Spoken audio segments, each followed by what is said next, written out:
성도 여러분 안녕하세요. 말씀 묵상 리바이블입니다. 시작된 한 주도 주님을 향한 첫사랑으로 사랑하며 섬기시기를 축복합니다. 오늘 하나님께서 우리에게 주신 말씀은 고린도전서 16장 5절에서 9절까지 말씀입니다. 함께 읽겠습니다. 내가 마게도냐를 지날 터이니 마게도냐를 지난 후에 너희에게 가서 혹 너희와 함께 머물며 겨울을 지낼 듯도 하니 이는 너희가 나를 내가 갈 곳으로 보내어 주게 하려 함이라. 이제는 지나는 길에 너희 보기를 원하지 아니하노니 이는 만일 주께서 허락하시면 얼마 동안 너희와 함께 머물기를 바람이라. 내가 오순절까지 에베소에 머물려 함은 내게 광대하고 유효한 문이 열렸으나 대적하는 자가 많음이라. 기도보다 성령보다 앞서지 말라는 한 선교단체의 구호가 있습니다. 즉 나의 생각과 나의 계획보다 하나님의 뜻을 더욱 우선시하며 순종하자라는 의미입니다. 오늘 본문에서 만나는 바울에게도 원하는 계획이 있었습니다. 6절을 보면 마게도냐를 지나서 고린도로 가서 거기서 그들과 함께 머물며 겨울을 보낼 생각이었습니다. 마게도냐에는 바울이 세운 빌립보, 데살로니가 교회 같은 교회들이 있었기 때문에 그는 그곳을 지나서 고린도 교회에 가고자 했던 것입니다. 그런데 그곳에서 그냥 지나다가 잠깐 들르는 정도가 아니라 고린도 교회의 교인들과 함께 교제하며 깊이 머물 생각이었습니다. 그런데 여기서 생각해 봅시다. 고린도 교회는 분쟁도 있고 음행도 있고 많은 은사 문제로 서로 싸우던 교회입니다. 그렇다면 바울이 그런 교회를 피해가고 싶기도 할 텐데 참 바울은 오히려 그 교회를 사랑하기에 그들과 함께 교제하며 겨울을 보내겠다라고 말하는 것입니다. 이것이 바로 목자의 심정입니다. 영적인 아비는 문제 있는 자식을 결코 버리지 않습니다. 오히려 더 깊이 들어가고 그들과 함께 머물며 그들을 세우려고 노력합니다.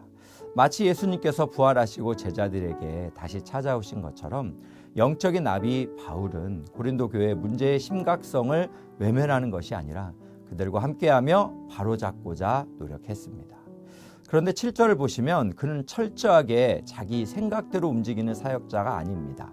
7절 보시면 만일 주께서 허락하시면 바울은 자신의 계획과 생각보다 하나님의 뜻을 더욱 중요시했습니다. 그래서 아무리 명분이 좋아 보이고 선한 의도를 가지고 있다 해도 하나님의 뜻이 어디에 있는지를 철저히 물으면서 걸었습니다. 그렇다면 여러분 어떻습니까? 만일 주께서 허락하시면이라는 이 한 줄이 여러분의 인생 안에 있습니까? 이 한 줄이 없으면 그 사람은 내가 나의 주인이 인생인 사람입니다. 그러나 이 한 줄이 있으면 나보다 주님이 내 삶의 주인이 되는 인생입니다. 그렇다면 여러분의 인생의 주인은 과연 누구입니까? 나의 계획과 생각이 우선입니까?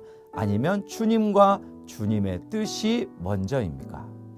여기서 우리는 내가 생각하기에 아무리 좋은 계획일지라도 주님의 뜻에 합당한지 주님이 이 일을 기뻐하시는 선택인지 분별하며 섬기시기를 축복합니다. 이어서 8절 말씀도 자세히 보시면 바울은 모범되는 것처럼 하나님의 뜻에 순종하는 모습을 보이고 있습니다. 한번 8절 볼까요? 내가 오순절까지 에베소에 머물려 함은 고린도 교회를 가고 싶지만 오순절까지는 에베소에 머물려 하고자 하는 바울의 마음이 보입니다.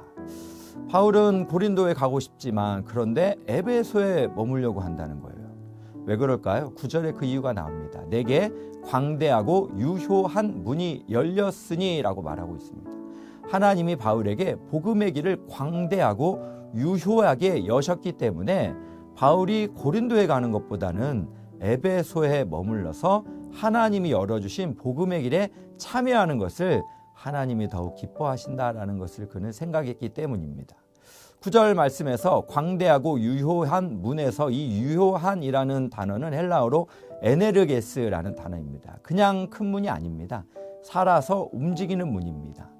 일이 실제로 일어나는 문이라는 뜻입니다. 그래서 세번역은 이렇게 번역했습니다. 나에게 큰 문이 활짝 열려서 일을 많이 할 수 있는 기회가 왔습니다 라고 번역했습니다. 그렇습니다. 이 문은 바울이 복음을 전할 수 있는 큰 문입니다. 바로 전도의 문이 활짝 열렸다는 의미입니다.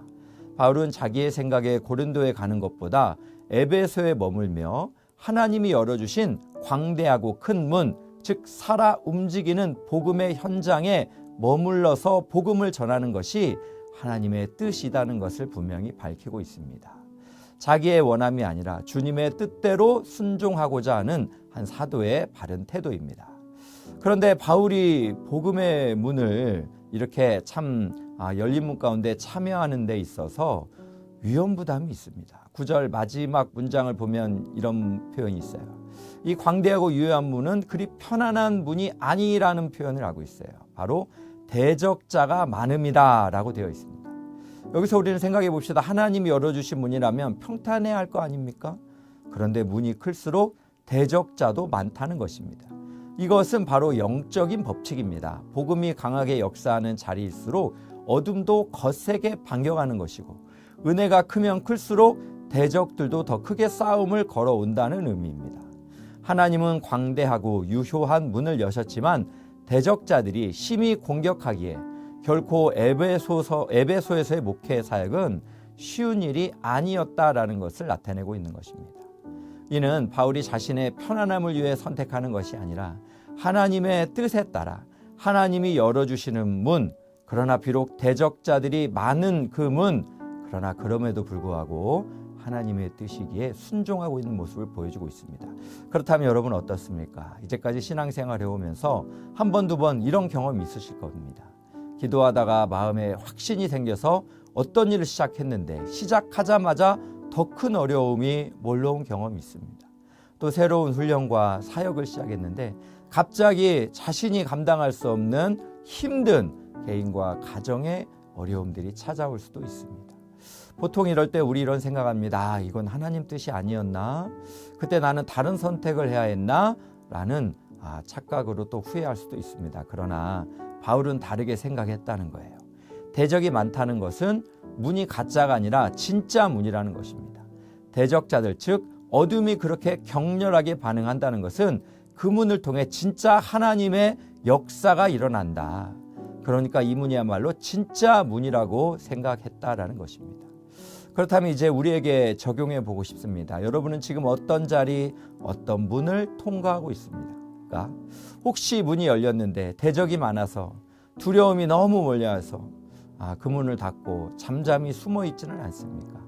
아니면 평탄한 길만 찾아서 나의 인생의 안위만을 목표로 열린 문들이 보이는데도 외면하고 모른 척하고 도망치려 하고만 있지 않습니까?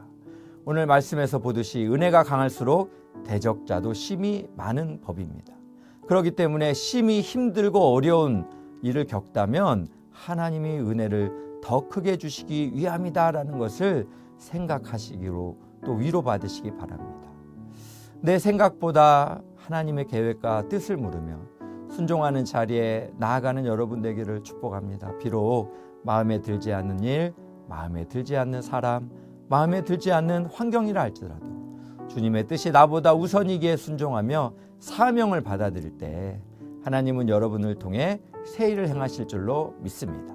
오늘 또 주께서 허락하시면 이 한 주를 마음에 새기고 주님이 활짝 열어주시는 그 열린 문에 들어가 주님의 뜻을 구하며 믿음으로 승리하시기를 축복합니다. 함께 기도하겠습니다. 사랑의 하나님 아버지, 감사합니다. 우리에게 많은 생각과 계획이 있어도 주님보다 앞서지 않는 지혜로운 청지기가 되게 하옵소서. 주님께서 우리의 인생길을 광대하고 또 유효한 문을 열어주시고 또 심히 대적자들이 많다 할지라도 주님을 의지하며 주님 바라보며 믿음으로 승리하는 모든 성도님들 되게 하옵소서.